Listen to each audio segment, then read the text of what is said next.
제2장 주님의 기도. 주님의 기도는 간단하고 끊임없이 사용되지만 어려운 기도입니다.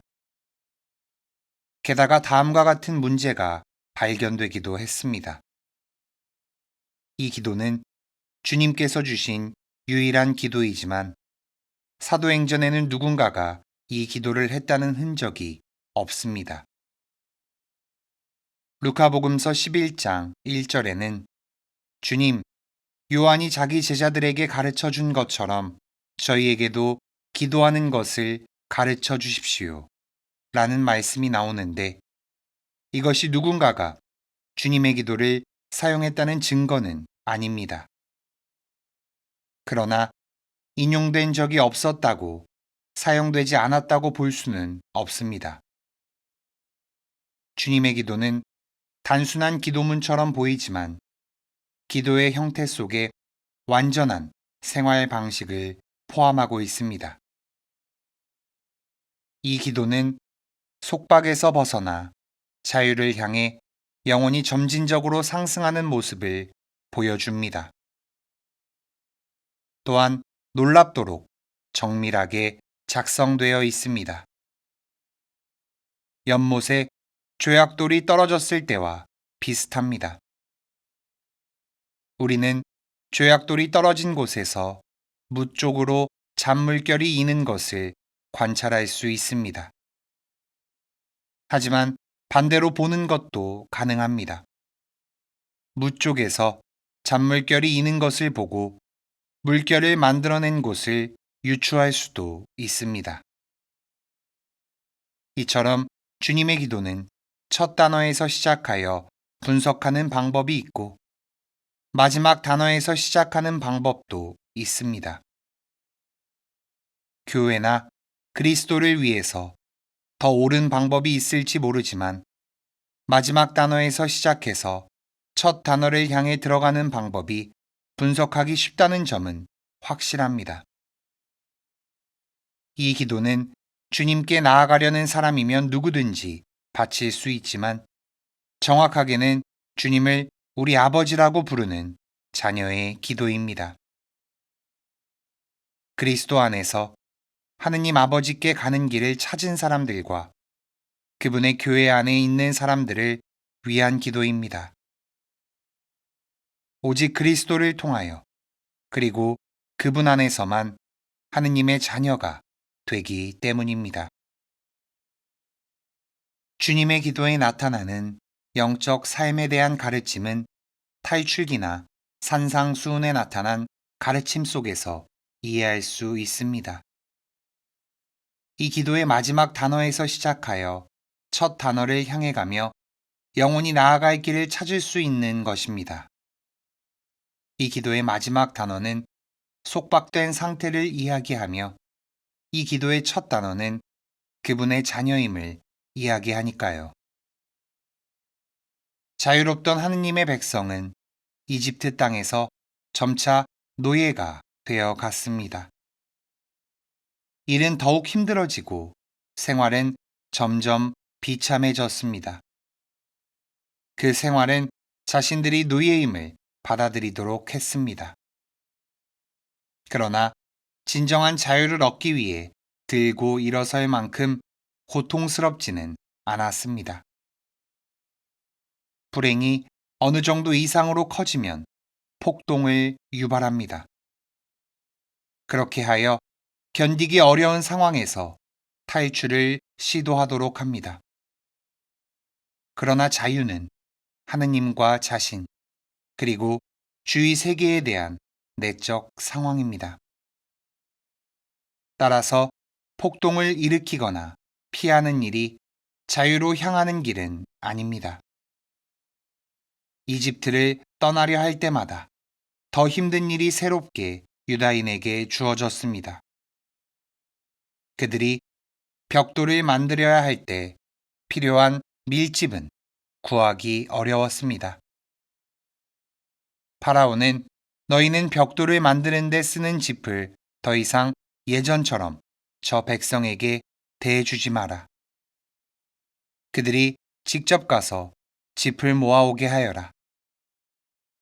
그러나 벽돌 생산량은 그들이 예전에 만들던 것만큼 그들에게 지워라 라고 말했습니다.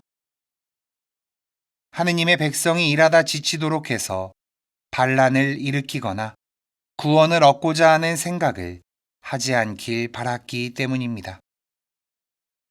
이와 같이 우리가 이 세상의 임금인 마귀에게 매혹되어 있는 한 우리에게는 희망이 없습니다.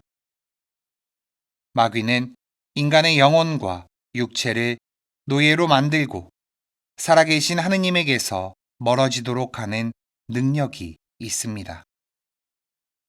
하느님께서 친히 구하러 오시지 않는다면 우리에게 구원은 없고 영원히 노예의 상태일 것입니다. 이런 까닭에 주님의 기도 끝에서 발견할 수 있는 첫 번째 말이 저희를 악에서 구하소서라는 구절입니다. 우리는 모세를 통해 이집트 땅에서 구원받았으며 세례 때에 교회에 주어진 하느님의 권능으로 구원받았습니다. 하느님의 말씀은 이 세상에 울려 퍼져 모든 인간을 자유로 부르고 지상에서 희망을 잃은 이들에게 하늘에서 오는 희망을 주십니다. 이 말씀은 우리 영혼에서 울려 퍼져 교회의 사람이 되게 하고 교회 밖에 있는 사람을 사랑으로 이끌어 부르심의 소리를 듣게 합니다. 그리하여 믿음은 들음에서 오고 들음은 그리스도의 말씀으로 이루어집니다. 라는 말대로 믿도록 합니다. 예비 신자가 주님의 나라에서 자유롭게 되고자 할 때 교회는 특별한 행위를 합니다. 그는 아직 마귀의 손을 벗어나지 못했습니다. 주인의 손에 있는 노예에게 자유를 원하는지 묻는 것이 무슨 의미가 있겠습니까? 노예는 자유를 요구한다면 주인과 단둘이 있을 때 가혹한 벌을 받으리라는 사실을 압니다. 노예로 살면서 공포심은 습관이 되었습니다. 그래서 인간은 악에서 완전히 벗어나기 전까지는 자유를 요구하지 못합니다. 그러므로 하느님께서 구원해 주신다는 소망을 가지고 그 자리에 서 있는 이에게는 질문을 던지기 전에 먼저 사탄에게서 구해야 합니다. 이것이 그리스 정교회와 로마 가톨릭 교회의 세례식 때 구마 기도를 먼저 드리는 이유입니다. 그렇게 노예 상태에서 벗어나야 마귀를 끊어버리고 그리스도와 함께하기를 원하는지 질문합니다. 이 질문에 자신의 의지로 한 대답을 받고 나서야 교회는 그를 그리스도의 지체로 받아들입니다. 악마는 노예를 원하지만 하느님께서는 그분과 뜻이 일치하는 자유인을 원하십니다. 탈출기에서 악은 이집트의 파라오였습니다. 생존을 위한 모든 가치는 파라오와 연결되어 있었습니다. 백성들은 노예로 지내는 조건으로 생활에 필요한 음식을 제공받았습니다. 이런 상황에서 기도를 한다는 것은 무기를 드는 것보다 더 본질적이고 궁극적인 반란이며 동시에 하느님과 관계 맺고 이 관계에 책임을 지는 행동입니다. 이리하여 탈출기가 시작되는 첫 번째 상황은 노예 상태에 있음을 발견하는 것입니다. 이러한 상황은 반란을 일으키거나 도피를 한다고 해결되지 않습니다. 도망을 가거나 반란을 일으켜도 자신이 변하지 않으면 우리는 노예로 남을 수밖에 없습니다. 산상수훈에서는 이렇게 말합니다. 행복하여라. 마음이 가난한 사람들. 하늘나라가 그들의 것이다. 그렇지만 노예 상태인 가난, 그 자체가 하늘나라로 들어가도록 해주지는 않습니다. 노예는 지상의 재물뿐만 아니라 하늘나라의 재물도 빼앗깁니다. 요한 크리소스토모 성인은 가난한 사람이란 소유하지 않은 사람을 가리키는 것이 아니라 소유하지 않기를 바라는 사람이라고 말했습니다.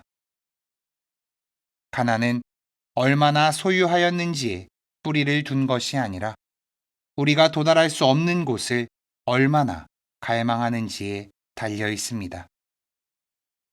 인간의 조건을 생각할 때 우리는 하나도 가진 것 없고 궁핍하기만 하다는 것을 쉽게 발견할 수 있습니다. 아무리 부유해 보인다 해도 우리가 소유한 것은 모두 하느님이 주셨기 때문입니다. 우리가 무언가를 잡으려 하면 이것이 사라졌다는 것을 곧 알게 됩니다. 우리는 아무것도 없음에서 그분의 현존으로 부르시는 하느님의 말씀에만 뿌리를 두고 있습니다. 우리가 가졌다고 여기는 생명과 건강도 스스로 유지할 수 없습니다. 정신적, 심리적 자질도 이와 같습니다. 아무리 똑똑한 사람도 두뇌에 있는 아주 작은 혈관이 터진다면 세상을 떠나게 됩니다. 감정의 영역도 마찬가지입니다. 한순간도 뜻대로 동정을 느낄 수 없으며 성당에 나가도 마음이 냉담해지는 경우가 있습니다. 이것은 근본적인 가난이지만 이 가난이 우리를 천국의 아이들로 만들어주지는 않습니다.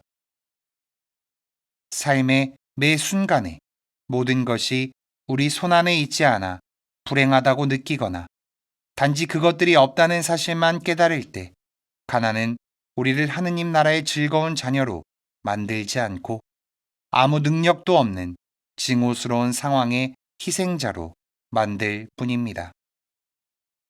다시 마음이 가난한 사람들이라는 어구로 돌아와 보면 천국으로 통하는 가난은 인간적인 지식과는 아주 다른 차원에 있음을 알 수 있습니다.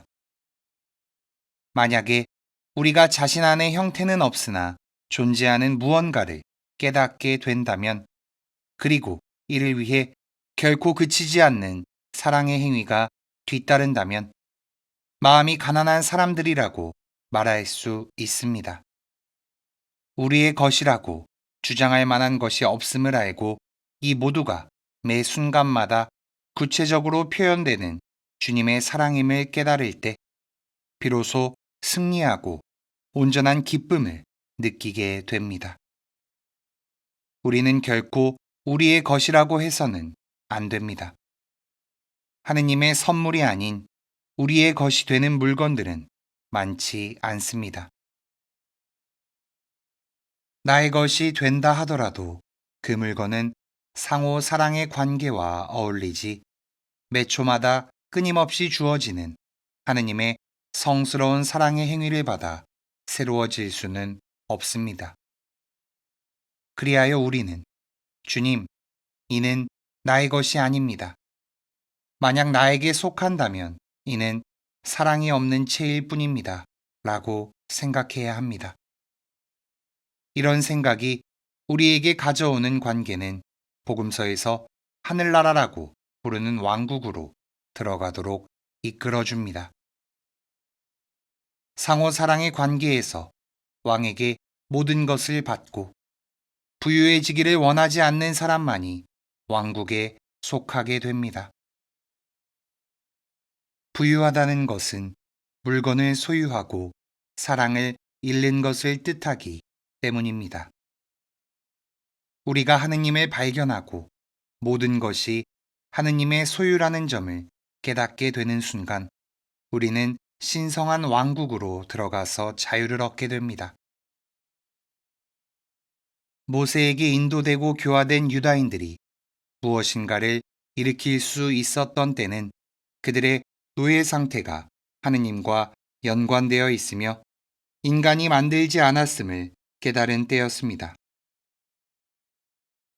또 하느님 왕국과 그들의 관계가 다시 이루어지길 바랄 때였습니다. 우리가 노예임을, 가진 것이 하나도 없음을 깨달을 때, 이것이 하느님의 지혜 속에서 해결되고 모든 것이 하느님의 권능 안에 있음을 깨달을 때, 그제야 비로소 저희를 악에서 구하소서라고 말할 수 있기 때문입니다. 유다인들은 이집트 땅에서 벗어나기 위해 모세의 안내를 받고 어둠 속에서 그를 따라 홍해를 건너 새로운 시대가 시작되는 광야로 갔습니다. 그들은 자유로웠으나 약속된 땅의 영광은 아직 맛볼 수 없었습니다. 이집트에서 가졌던 노예의 정신과 노예의 습관이 아직 남아 있었기 때문입니다. 자유인이 되는 데는 자신들이 노예의 상태임을 깨닫는 것보다 더 많은 시간이 걸립니다. 노예는 머리를 둘 곳이 있으며 음식을 약속받습니다. 비록 낮지만 사회적 신분을 갖고 있으며 주인이 그를 책임지기 때문에 안전합니다. 비록 고통스럽고 굴욕스러우며 비참한 상태이긴 하지만 말입니다. 반면에 자유인은 극도로 불안한 상태입니다. 자신의 손으로 운명을 엮어가며 하느님께 근원을 둔 자유를 찾을 때에야 비로소 새로운 방향에서 안전하게 됩니다. 이 불안감 때문에 유다인들은 사무엘 예언자에게 임금을 보내주기를 청했습니다. 몇 세기 동안 유다인을 인도하신 것은 하느님이셨습니다. 즉, 그들은 하느님의 길을 아는 성스러운 사람들에게 인도받아 왔습니다. 아모스가 이야기하듯이 예언자는 하느님께서 자신의 생각을 나누시는 사람이었습니다. 사무엘 시대의 유다인은 하느님의 보호 아래 있다고 해도 세속적인 의미로는 여전히 불안하다고 생각했습니다. 거룩함, 봉헌, 하기 힘든 도덕적 가치들을 지켜야 하느님의 보호 아래 있을 수 있었으니까요. 그래서 그들은 이제 다른 모든 민족들처럼 우리를 통치할 임금을 우리에게 세워 주십시오 하며 사무엘에게 요청했던 것입니다.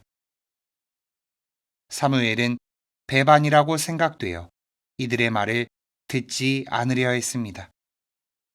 그러나 하느님께서는 그에게 그러니 이제 그들의 말을 들어주어라. 그러나 엄히 경고하여 그들을 다스릴 임금의 권한이 어떠한 것인지 그들에게 알려주어라 라고 이르셨습니다. 그들의 생활에 대해서 임금은 여러분의 아들들을 데려다가 자기 병거와 말 다루는 일을 시키고 병거 앞에서 달리게 할 것이요. 또한 그는 여러분의 딸들을 데려다가 향 제조사와 요리사와 제빵 기술자로 삼을 것이요. 라고 말했습니다. 그러나 백성은 여전히 고집을 부리며 상관없습니다. 우리에게는 임금이 꼭 있어야 하겠습니다. 라고 했습니다. 그들은 자유를 대가로 안전을 사고 싶었습니다. 물론 이는 하느님께서 바라시는 일은 아니었습니다. 탈출기와 정반대되는 일입니다. 하느님의 뜻은 노예 생활의 안전함을 자유인의 불안함으로 바꾸는 것이었습니다. 더 이상 노예로 남고 싶지 않았지만 아직 자유로워지는 방법을 모르고 있었기 때문에 힘든 일이었습니다. 광야에서 유다인들에게 어떤 일이 일어났습니까? 음식을 제공받았지만 얼마나 자주 그들이 노예로 있었던 이집트 시절을 그리워했는지 기억해 보십시오. 지붕도 없고 음식도 없어서 그때까지 전적으로 의지하지 않았던 하느님의 뜻에 온전히 맡겨야 한다는 것을 얼마나 자주 불평했는지 기억해 보십시오. 하느님께서 우리에게 주신 은총 덕분에 우리는 새로운 피조물이 되었습니다. 그러나 이집트의 유다인들처럼 우리는 노예로 살고 있으며 아직까지 영혼과 의지와 자신의 내면에서 진정한 자유인은 아닙니다. 자신의 힘으로 일을 해내려고 할 때 우리는 유혹에 빠지게 됩니다. 저희를 유혹에 빠지지 않게 하시고 라는 말은 이집트 땅과 약속된 땅 사이의 좁은 지역에서 유다인들이 보냈던 40년을 우리에게 상기시켜 줍니다. 이렇게 오랜 세월이 걸린 것은 그들이 하느님에게서 돌아설 때마다 그들의 발걸음이 약속된 땅에서 멀어졌기 때문입니다. 우리가 약속된 땅에 도달하는 유일한 길은 하느님의 뜻에 따르는 것입니다. 이집트 땅으로 마음이 돌아설 때마다 걸음은 늦춰지고 방황하게 됩니다. 우리는 하느님의 자비로 자유로우며 마음대로 할 수 있지만 감히 누가 나는 발걸음을 멈추지 않고 올바른 길로 나아갔다 라고 말할 수 있겠습니까? 저희를 유혹에 빠지지 않게 하시고 라는 말은 노예 상태에 빠지지 않게 해달라는 의미입니다. 노예 상태를 깨닫고 단순히 슬프고 불행하다는 느낌에서 깊은 상심과 마음의 가난함으로 변화될 때 이집트 땅에 감금되어 있다는 사실은 다음과 같은 산상수훈의 구절로 응답받을 것입니다. 행복하여라, 슬퍼하는 사람들. 그들은 위로를 받을 것이다. 행복하여라, 온유한 사람들. 그들은 땅을 차지할 것이다. 천상 왕국을 발견하고 자신의 책임을 깨닫고 노예가 된 비극을 알아차린 결과 이 슬픔은 단순한 노예 상태보다 더 쓰디쓴 것이 될 것입니다. 노예는 외부 상황에만 불평하지만 하느님께 축복받으니 슬퍼하는 이는 불평 없이 상심합니다. 그러면서 자신이 처한 상황이 훨씬 더 비극적임을, 즉 자신이 내적으로 노예 상태에 처했고 하느님과 철저하게 단절된 상황임을 깨닫습니다. 그리고 온유함이 없는 한 이러한 상황에서 벗어나지 못한다는 것도 알게 됩니다. 온유함은 여러 의미를 내포하는 어려운 단어입니다. 별로 사용되지 않으며 그 말을 이해하는데 도움을 줄 만한 온유한 사람들과 만날 기회도 거의 없기 때문입니다. 존 버트램 필립스는 아무것도 요구하지 않는 자들은 행복하여라 하는 말을 행복하여라, 아무것도 차지하려 하지 않는 사람들이라고 번역합니다. 누구든 무엇을 소유하려 하면 얽매이고 소유하지 않으면 자유로워집니다. 온유하다는 말의 또 다른 해석은 슬라브어를 그리스어로 번역하는 가운데에서 찾을 수 있습니다. 온유하다를 뜻하는 그리스어는 길들이다를 뜻하는 슬라브어를 번역한 것입니다. 길들여진 사람이나 동물은 처벌을 무서워하지 않으며 주인의 권위에 복종합니다. 그리고 시간이 점점 지나 한 단계 더 진전되어 새로운 자질을 발견하고 난폭한 탄압에서 초탈합니다. 이집트 땅의 노예살이에서 구원받을 때 우리는 길들여져야 했습니다. 다시 말해서 우리가 처한 상황에 나타나는 하느님 뜻의 심오함과 중함, 그리고 그 뜻의 현존을 깨달아야 했다는 의미입니다. 그것은 반란을 일으키거나 피해서는 안 되며 우리 안에서 천국을 발견하여 지상의 왕국으로 발전시키는 하느님의 인도하심에 따르는 일이어야 합니다. 마음이 흔들리고 내적으로 갈등이 생길 때 저희를 유혹에 빠지지 않게 하시고 악에서 구하소서라고 말하십시오. 이제 우리는 움직일 수 있는 곳에 있습니다. 탈출기를 돌이켜 보십시오. 유다인들은 자신들이 도덕적으로 나약하기 때문에 노예가 된 하느님의 백성임을 깨달았습니다. 그들을 노예로 만든 이들은 그 누구도 놓아주려 하지 않았습니다. 그래서 유다인들은 홍해를 건너는 위험을 감수해야 했습니다. 그러나 홍해를 넘어섰을 때에도 그곳은 약속된 땅이 아니라 불타는 광야였습니다. 그들은 이를 넘어가려면 많은 어려움을 겪어야 한다는 사실을 알았습니다.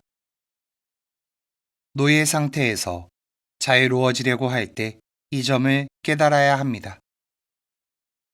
폭력이, 기만이, 오래된 습관이라는 내면의 적이 공격해 오리라는 점을 말입니다.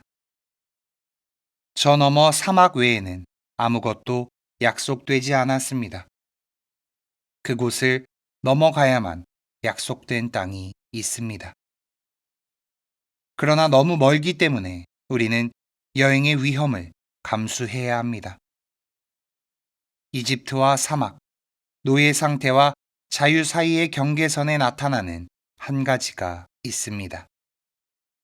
그것은 우리가 단호하게 행동해 새로운 사람이 되어 완전히 새로운 도덕적 상황에 놓였을 때 나타납니다. 그것은 지도상에서는 홍해였고 주님의 기도에서는 저희에게 잘못한 일을 저희가 용서하오니 라고 말하는 구절입니다. 이렇게 하는 용서는 구원을 우리 손에 맡기는 일입니다. 우리가 어찌하는지에 따라 하느님께서 하시는 일이 결정되기 때문입니다. 이는 일상생활에서 매우 중요하게 여겨야 할 점입니다. 만약 이집트 땅에서 약속된 땅으로 이동하는 이들이 공포와 원한과 증오와 비탄을 품고 있었다면 그들은 약속된 땅에서도 노예가 되었을 것입니다. 그들은 그 중간 과정에서마저 자유인이 되지 못할 것입니다. 이것은 불의 시련과 낡은 습관이라는 기만 사이의 경계선에서 하느님께서 결코 포용해 주시지 않는 절대적 조건입니다. 우리가 용서할 때 사용하는 방식이 그대로 우리에게 적용되며 우리가 용서하듯 용서받을 것입니다. 만약에 용서하지 않는다면 그것은 우리에게 얽매일 것입니다. 이는 하느님의 뜻이 아닙니다. 용서하지 않으면 사랑의 신비를 확인하고도 거부하는 것이며 천상 왕국의 설 자리를 없애는 것입니다. 우리에게 잘못한 사람을 용서하지 않는 한 우리는 용서받을 수 없으며 더 이상 나아갈 수 없습니다. 이것은 매우 예리하며 정확하기 때문에 마음속에 용서하지 않는 부분이 있다면 아무도 하느님의 왕국에 있다거나 거기에 속한다고 생각할 권리가 없습니다. 원수를 용서하는 것은 그리스도인에게는 첫째가는 가장 기본적인 사항입니다. 그렇지 못하다면 아직 그리스도인이 아니며 뜨거운 신화의 광야에서 여전히 헤매게 됩니다. 마음이 부드러워진 순간에 용서하는 것은 비교적 쉬운 일일지 모르지만 대체로 용서하기는 매우 어렵습니다. 용서는 사실 다른 사람에게 유예 기간을 주는 것입니다. 만약 계속 유예한다면 용서받은 사람은 운이 좋습니다. 그럴 때 우리는 초조하게 회개의 증거를 기다리며 회개하여 더 이상 과거와 같지 않음을 확인하길 바랍니다. 이 상황은 평생 계속될 수 있습니다. 이러한 태도는 복음서의 가르침과 정반대되는 것입니다. 그러므로 용서의 법은 노예 제도와 자유 사이에 있는 작은 시내가 아닙니다. 깊고 넓은 홍해입니다. 유다인들은 사람이 만든 배를 타고 그들 자신의 힘으로 홍해를 건너지 않았습니다. 바다는 하느님의 권능으로 갈라졌습니다. 하느님께서는 그들을 이끄셨습니다. 그러나 그분의 이끄심을 따르려면 용서라는 하느님의 속성과 소통해야만 합니다. 잘못했을 때 하느님께서는 우리가 변할 때까지 약하고 연약한 존재라는 점을 잊지 않으십니다. 이를 기억하십시오. 그분께서는 결코 비난하시거나 나무라지 않습니다. 하느님께서는 우리와 함께 삶 속에 뛰어드시어 더 무거운 십자가를 짊어지시고는 우리가 하고 싶지 않거나 수행하지 못하는 일, 새로운 골고타 언덕을 올라가실 것입니다. 우리가 논의한 첫 문장인 저희를 악에서 구하소서라는 문구를 말하려면 가치에 대한 재평가와 새로운 태도가 필요합니다. 울부짖지 않고서는 다른 어떤 방법으로도 말할 수 없는 이러한 태도를 얻기 위해서는 내면의 변화가 필요합니다. 스스로는 이를 이룰 수 없습니다.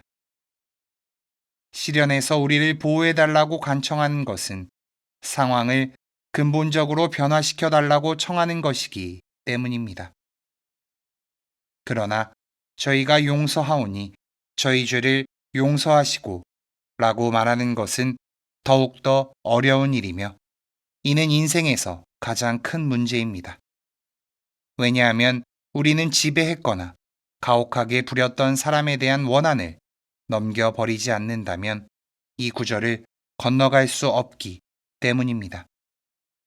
만약 용서할 수 있다면, 즉 노예의 땅에다 모든 탐욕과 집착, 원한을 남겨두고 온다면 그때는 건너갈 수 있게 됩니다. 그런 후에 여러분은 타는 듯한 광야에 있게 됩니다. 노예 상태에서 벗어나 자유인이 되는 데는 시간이 걸립니다. 이집트 땅에서 노예로서 소유하던 모든 것을 잃고 집도 안식처도 음식도 없이 단지 타는 광야와 하느님만이 남아있게 되었습니다. 지상은 더 이상 우리에게 먹을 것을 줄 수 없으며 이 이상 자연의 음식에 의지할 수 없는 우리는 오늘 저희에게 일용할 양식을 주시고 라고 기도하게 됩니다. 우리가 길을 헤맬 때 하느님께서는 음식을 주셨습니다. 그분께서 그렇게 하지 않으셨다면 약속한 땅의 경계선에 도달하기도 전에 우리는 죽었을 것입니다. 오 주님, 우리를 살게 해주시고 우리가 저지른 잘못을 뉘우치며 올바른 길로 나아갈 수 있는 시간을 주소서.